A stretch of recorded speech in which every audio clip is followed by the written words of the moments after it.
I do also want to get your thoughts in on what happens with the battleground states in Pennsylvania and Florida, and especially Florida, because it seems like it's a close call there in the polls, and it was the problem area back in 2000 as well. How do you see polling panning out there, and what kind of outcome do you expect in both those states? If President Trump loses either state, it's very hard to see how he wins the presidency.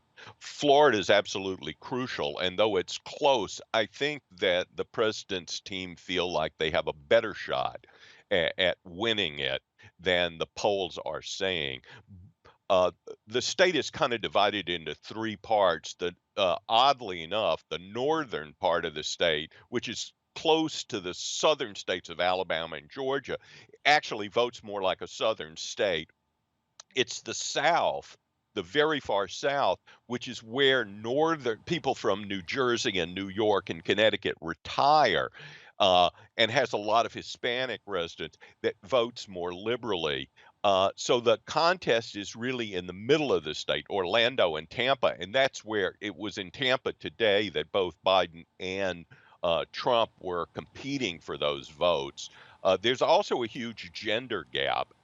Biden is winning a lot more women and a lot more educated voters, but it's the women. The gap between men and women is very large in favor of Biden. Charles, I do wonder for your thoughts on how the rise in COVID cases and the attention that's getting in the headlines will impact the final days here, because we continue to hear President Trump really playing it down on the campaign trail. And we have also heard from Joe Biden saying he's not going to shut the economy down, but he does have a different strategy. But do you think there's an element of COVID fatigue that could actually work in Trump's favor, or is this only going to resonate with his base? That's a very smart point, and I've been thinking about it today.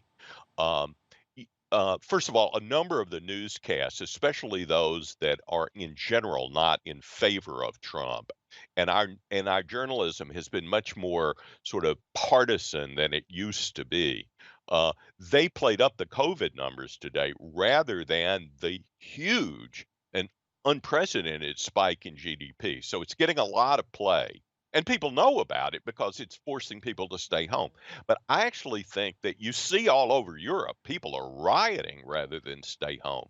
And you would think, since most people think Trump has not done such a great job in dealing with COVID and is selling pixie dust and saying it's all going to go away, that all this might hurt him. But in fact, I think you've hit on a very shrewd point. They think that Trump is going to let them get back to work, and people need those jobs. And they're fearful that Biden will move to European style lockdowns. They may be wrong. He may not do that, but they do fear it.